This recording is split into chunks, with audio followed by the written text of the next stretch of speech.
under the law. Just think back. When President Obama assumed office, only 2 states recognized marriage equality. That's 8 years ago. 2. By the time the Supreme Court ruled its landmark decision, 37 states and territories, as well as the District of Columbia, had passed marriage equality laws. Then, seemingly like a thunderbolt, our entire country recognized that love means love. As you know, it seems like a sudden change, but we know it took decades of hard work. Many never imagined how far it would come. Maybe even some of you on this call today will be surprised. But together we have proven that when ordinary citizens engage with their government, extraordinary is possible. It's possible. So this progress wasn't inevitable. History doesn't just travel forward. As President Obama has said, sometimes it drinks and sometimes it sags. It can go backwards also. It can drift right backwards if we ever take our foot off the pedal. So it's critical that you continue to raise your voices and continue to organize, not just at a national level, but in local communities across our country as well. The power of the engaged and determined citizen is the strongest force for good. True sustainable change comes from the ground up. So I want to thank you for all you do, and to say to you on a personal level, it has been my highest honor to spend the last 8 years working with you. I'm deeply, deeply, deeply grateful. So with that, I want to turn it over to one of the strongest LGBT advocates we have here in the White House, who runs the Office of National Drug Control Policy, Director Mike Botticelli. Michael, are you there? Yes, I am. Thank you, Valerie, and thank you for everyone to being on the call. I have to say, Valerie, as you were enumerating the advances of LGBT folks under President Obama, I couldn't help but be moved by the tremendous progress that we have made. And I want to echo your thanks for everybody on the call for the incredible work that they have done at the national and local level on advancing those causes. It truly is moving to me. This is particularly important for LGBT people because of some of the unique challenges our community faces, including those related to substance use disorders. As a gay man in recovery and as the Director of National Drug Control Policy, substance use in the LGBT community is a really particularly important issue that's close to me and important for this administration. Substance use disorders is a disease that can be treated, and we know people can recover from it. I've been in recovery for over 28 years, and there are millions of Americans today who are in recovery. But we know that LGBT adults are disproportionately affected by substance use, and while we don't have as much data as we like, I think it's safe to say that transgender individuals are also impacted by the role of substance use in their lives and in their community. Prior to this administration, questions on sexual orientation and gender identity were not even included in our federal data sets. Don't Ask, Don't Tell, I think, included to our federal health survey information, and I'm very proud that HHS, Secretary Birla, and others have ensured that questions on sexual orientation and gender identity are part of our national surveys so that we can get an accurate picture of the challenges that our community faces. So President Obama has often said that access to treatment shouldn't depend on where you live, what you look like, your gender identity or sexual orientation, or how much money you have. And thanks to the Affordable Care Act, if you need treatment, you can get it. This House law created the largest expansion of mental health and substance use disorder coverage in a generation. And it has made treatment for this disease an essential health benefit. And it extended parity protections to ensure that health insurance plans treat mental health and substance use disorders the same way they treat other health conditions. So the Affordable Care Act is making a real difference in people's lives. This summer, Joan from Harrisburg, Pennsylvania, wrote to President Obama to tell him that her son had a substance use disorder. She said that because of the Affordable Care Act, he was able to stay on her insurance and get the treatment that he needed. Altogether, the Department of Health and Human Services estimates that the Affordable Care Act expanded mental health and substance use disorder benefits and parity protections to more than 60 million people. So we all know the benefits of coverage and parity. But if you're not covered, go to thank everyone on this call for being such engaged partners to helping spread this message throughout the LGBT community. We all have a role to play in making sure people have the coverage that they need. And with that, it's my privilege to turn it over to a tremendous colleague in our efforts of focusing on mental health and substance use disorders, Secretary Sylvia Birla. Thank you so much, Michael, and thank you, Valerie. And really want to thank everybody for joining us on this call today. This administration has always held the fundamental belief that every American deserves equal opportunity, equal protection, and equal rights under the law, and those are our values as a nation. And here at HHS, we've been proud to do our part to protect the rights of LGBT Americans and ensure that they have the access to the building blocks they need to lead productive and healthy lives. Along the way, we have benefited by listening to you and relying on your leadership. With your help and with the support of the HHS LGBT Issues Coordinating Committee, we've made historic progress for the LGBT community. Some of that progress we've made is highlighted in the annual HHS LGBT report that we're releasing today. And I want to briefly discuss 3 examples. First, in response to your feedback, we established a permanent career position at HHS to ensure that we can continue to build on the progress we've made together. We're joined on this call by the first person to take on that role, Elliot Kennedy, Senior Advisor for LGBT Health in the Office of the Assistant Secretary for Health. Elliot, thank you so much. Second, we've begun to ensure that our research and health data collection is more inclusive of the LGBT community. For example, we've added questions about sexual orientation to the National Health Interview Survey. And we've designated sexual and gender minorities as a health disparity for research purposes and created the NIH National Institutes of Health Sexual and Gender Minority Research Office. These enhancements will help us better understand disparities, drive policies, and measure progress. Third, and most importantly, we have implemented the Affordable Care Act, a law that has helped us make so much progress for the LGBT community. Thanks to the law, we've seen LGBT Americans gain access to quality, affordable health coverage. In total, 20 million Americans have gained coverage. And while we have more work to do, we've taken a huge step forward in closing the disparities in LGBT health coverage and health care. Today, you can't be charged a higher premium just because you're part of the LGBT community. And you can't be denied coverage because of a pre-existing condition like HIV/AIDS or cancer or being transgender. Earlier this year, we also finalized a provision of the law that makes it clear that people can't be denied health coverage or coverage based on their sex, including gender identity or sex stereotyping. Among other things, this means transgender people can no longer be denied health coverage just for being who they are. We know how important this was to the LGBT community, and I want to recognize A.J. Perlman and her team in the Office of Civil Rights for their work on this issue. Of course, none of this progress would have happened without the passion of each of you on this call. But rest assured, the Affordable Care Act and all the progress we've made over the past 8 years is woven into the fabric of our nation. And as today's report underscores, we still have more to do. We still have more opportunities to seize together. And right now, open enrollment is one of those most important opportunities we can take advantage of. We're just days away from a major milestone for this final open enrollment of the Obama administration.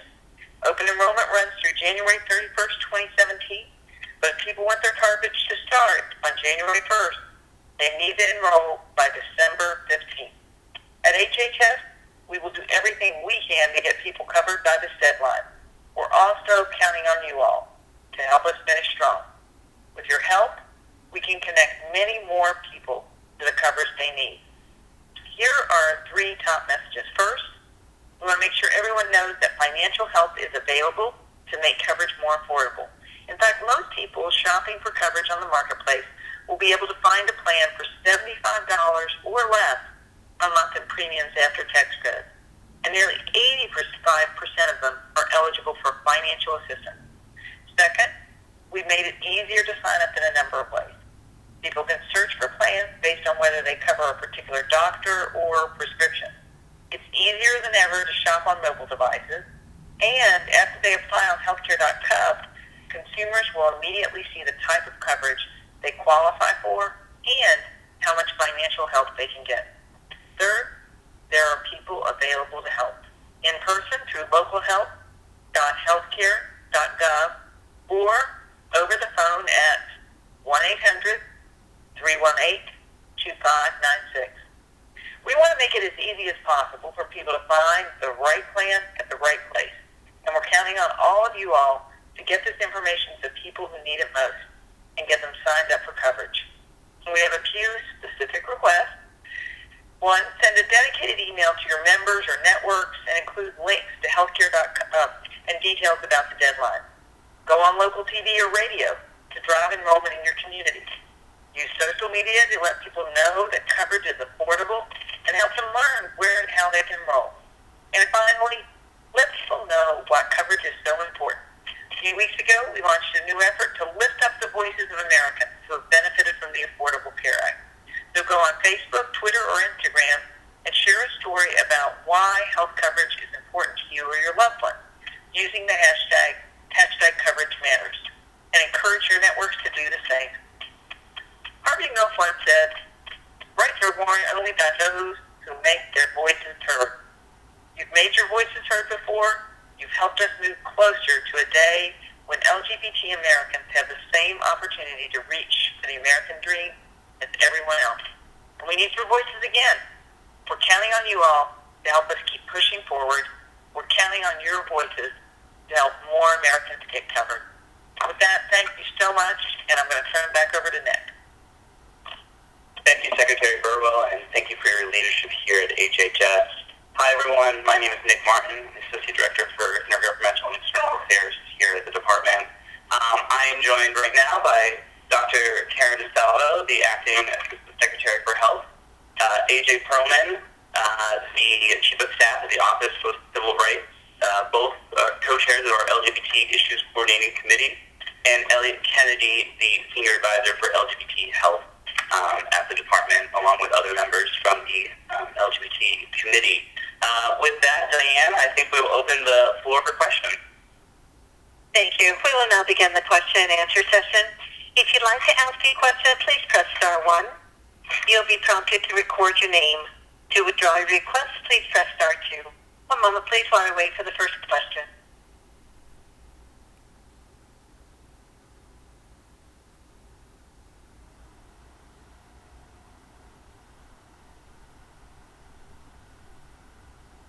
Ed, your line is now open. Hi, thank you for doing this today. It gives us great incentive to go on. I have a couple of things to say. One, I'm concerned about what's the future because of the national tone on being nice. Secondly, Ryan Weiss has not been mentioned. As a survivor of HIV/AIDS for 34 years, I'm very, very concerned about what the direction is there and how we are going to do this. Lastly, housing, especially again because of the national spotlight, I'm very concerned about links to housing for LGBT homeless individuals to make sure that they get housing and health at the same time. And again, thank you for being very much a part of this. Go ahead. Well, thank you for raising those issues. This is Karen DeSalvo. I'll start, and then others may want to step in. I want to underscore what you said about progress and optimism for the future, because we certainly first want to say thank you for all of the engagement and support and input and great ideas, including opportunities for us to make improvements not only in healthcare but in health more broadly, as well as progress on civil rights. So we couldn't have done this work without you. We have been working at HHS to institutionalize the way that we do this work, to make it a part of the everyday effort, and certainly Elliot Kennedy in that role, we will be continuing his responsibilities and his role here in the department, and continue the committee, because we think it's an opportunity to share share ideas about policy. There are no planned changes in our programs that you mentioned around Ryan White. Certainly here in OASH and the Office of HIV/AIDS and Infectious Policy, we are full bore on working on the next stage of implementation of the President's HIV/AIDS strategy, as well as our other work around the MAPE work. And struggle to pull down that acronym. But the work of funding that we're working across departments in areas that you mentioned, not just about healthcare, but assuring things like housing. So you have our commitment that we are going to push this not only up until the end, but do everything that we can to support what have been historically nonpartisan issues around care for communicable and non-communicable disease, but also for support for the non-medical determinants of health. Okay, so what you're saying is the fight continues. This is Elliot. That was very well said. The fight continues. And I just also wanted to address on the homelessness piece. That is also an area at the intersection of LGBT identities and higher rates of homelessness that we've been working on across the department. So, for example, we call your attention to the Administration on Children, Youth, and Families, which is doing significant work both on the human services side and also on the research side to look at LGBTQ youth homelessness in particular, but also the department on a more broad level has been partnering with the Department of Housing and Urban Development and other folks across the government who are working on LGBT homelessness more broadly. That's good to hear. Thank you very much. Hello? Operator, next question. John Lucas, your line is open. Oh, thank you. Hi, this is John Lucas, and I'm with the Hudson Pride Connection Center in Hudson County, New Jersey. We represent probably the largest LGBT community just outside of New York. So I have two questions. One is just a technical question. Do you have the toolkit of resources that are already put together that can jumpstart us as we go and start publishing information about what's available and the website and the phone numbers? It will be helpful for me if it's somewhere where I can grab it and then maybe tweak it with our artwork to put it out there. But to create it from scratch in a short period of time would be a difficult thing for us to accomplish. And the second question I have is there's a lot of concern with the fight goes on and it's going to get more and more heated. Is there a mechanism set up during the transition so that we can get plain language information about what the possible repeal or adjustments to the Affordable Care Act are and how they might affect us immediately? I'm just concerned that when it gets caught up in jargon and political debate, people are going to lose sight of the bottom line in terms of what it means to them. So it would be helpful to have someplace we can go just to get top-line information as to what exactly do these changes mean to us. Great question. This is Elliot again. I'll take the first part of that. And pretty simple answer from us is hhs.gov/LGBT. Every year for the last 6 years, we have published an annual report that summarizes everything we've got going on. So it sort of depends on the area of your interest. If you're looking at behavioral health, I would point you to SAMHSA. If you're looking at educating the health workforce, HRSA has significant resources, but the one-stop shop could be hhs.gov/LGBT, and certainly every part of HHS has toolkits for pretty much anything you want to do. And if you don't, that is an area of opportunity for us, and I'll be here. I welcome any emails with suggestions of what we should work on next. And I'm going to turn it to Nick for the second half. Yeah, and to the second part of the question, we will implement the law that is the law of the land until that changes. We will move forward with the Affordable Care Act as is. We don't typically comment on sort of pending legislation, and that sort of is not the role of the department here in our official capacity. But rest assured that while the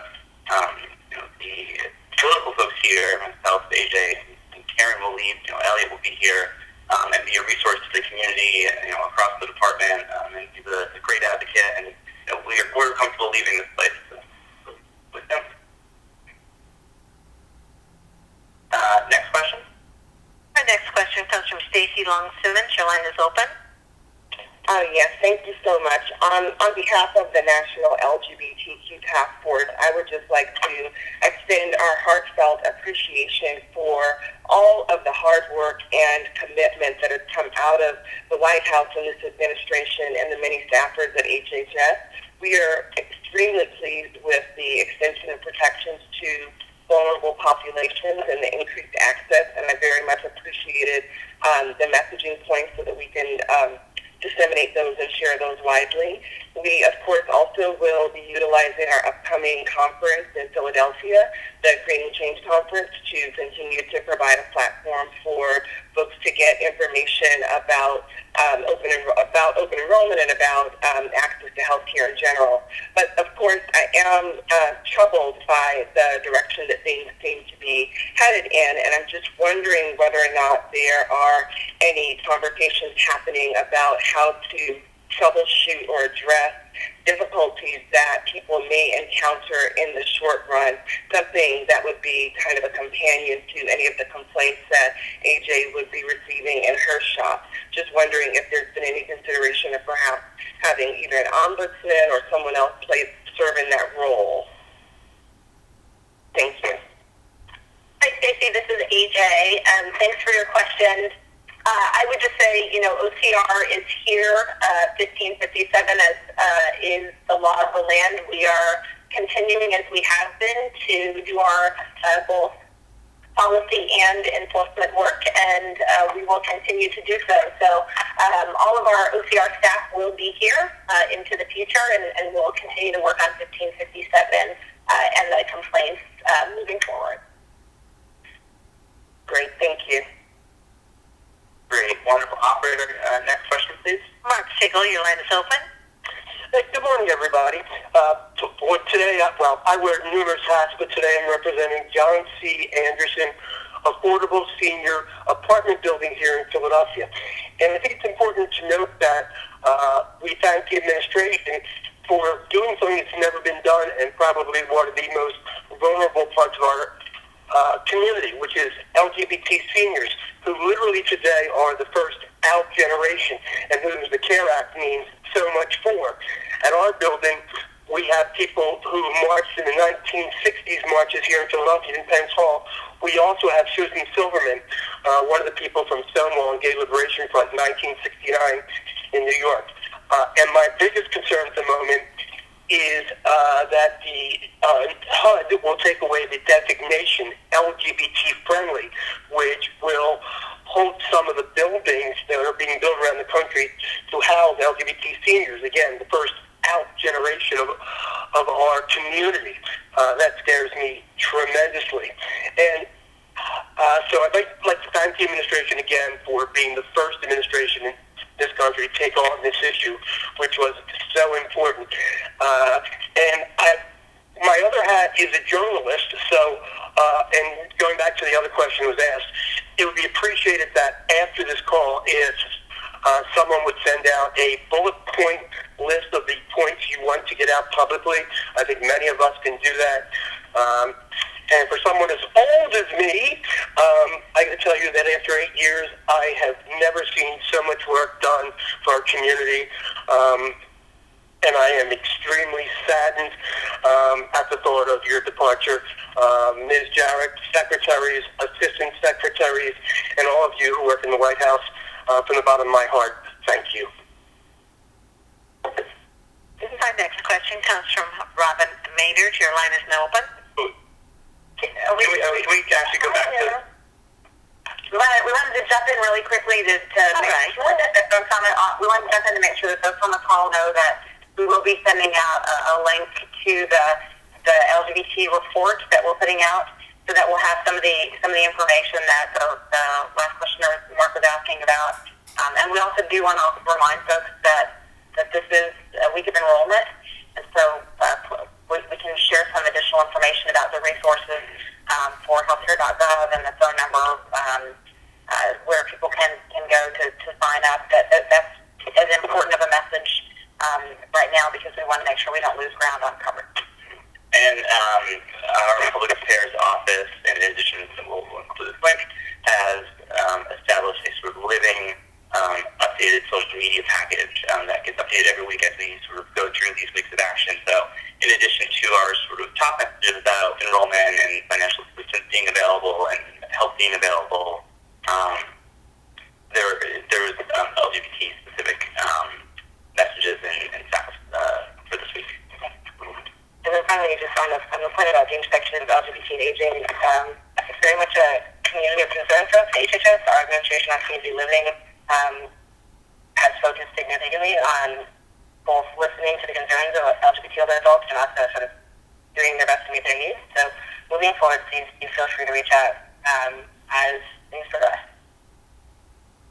Great. I think we're ready for the next question now. Thank you. Robin Maynard, your line is open. Yes, hi. This is Robin Maynard. I'm actually filling in for Jennifer Foster today, but I wear 3 hats here in Orlando, and that's Libby's Legacy Breast Cancer Foundation. I'm also a member of the LGBTQ Alliance Task Force and the Vice President for Pulse of Orlando. So my questions are, and I've kind of tried to give this message anyway, but I just want to be able to say, yes, I heard it first from the horse's mouth, that the Pulse survivors who received funds, it should not at all affect their ability to sign up. I mean, I feel like I know that, but I'd love to just hear someone say that. And number one, so I can assure them. And two, as far as income or anything like that goes, it was a donation. And obviously, they see the importance of insurance after what was gone through here in Orlando. We have a huge LGBTQ Alliance town hall meeting on December 12th, where all of those affected by the Pulse tragedy will be coming together to talk about our missions going forward. So I think that'll also be a great opportunity just before deadline for us to get this across. So I just wanted to kind of put that out there and see your thoughts. Great. This is Nick again. I think it would be extremely helpful for us. We can so HHS has 10 regional offices around the country sort of providing that on-the-ground assistance to the community, and our regional office that covers sort of Florida and the South has been very engaged with the LGBT community in a bunch of different locations. I think it would be very helpful for us to connect offline, and you can do that by emailing hhsiea@hhs.gov, and we can connect you sort of to those local resources. That sounds great. It'll be on the 6-month anniversary of the tragedy, so I think that'd be great to have represented there. Well, of course. Thank you. And I think we have time for one more question. Tanya Walker, your line is open.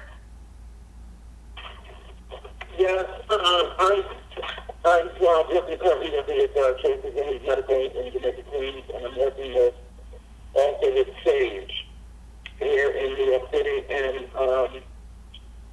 my concerns are I'm a transgender woman, and we are, it's kind of desperate for health care.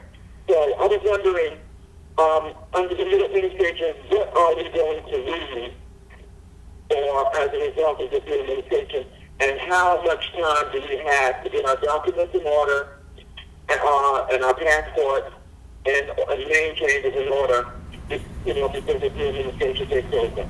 And how fast can they change things for us? How long do we have? Is my question. And thank you, Dr. Jarrett and everyone else on the call. Thank you for all that you've done. I hate your meeting as well. Great, and thank you for that question. This is Nick again. For this open enrollment period, the coverage that folks sign up for, either by the December 15th deadline, which activates January 1 coverage, or folks who sign up by the final deadline, January 31st, that coverage is unaffected. That is a contract that you were signing with your insurance company, and the insurance company has signed with the department. So rest assured that coverage for 2017 will be sort of unaffected by any potential changes. And then I would add, I guess, 2 things. One, I think you mentioned being in New York, and it's important to remember that there are state laws that protect against discrimination on the basis of gender identity and sexual orientation in a number of states, New York being one of them, and with respect to Medicaid, and I believe with respect to private plans as well. On the identity document side, it's sort of a similar answer in that we can't speculate about what might change or not, but certainly now would be an excellent time to get federal documentation based on existing policies for transgender people to change gender markers and names on federal documents. But state document policy would not be affected by a change in the federal administration. And I will highlight, beyond just the resources here at HHS, our friends at Untitled have been terrific advocates both for enrolling folks in the LGBT community and sort of guiding them through the healthcare system. I encourage you to look at their website, and they also have a directory of sort of LGBT culturally competently trained navigators and assisters who are definitely a great resource in your local communities to provide that assistance with the enrollment process and the care process. And that's @2enroll.org. Use the number. Wonderful. So I think we will wrap up now, and we'll turn it over to AJ Perlman for a little bit of closing remarks. Hi, everyone. I just wanted to reiterate the messages that folks have said here on today's call.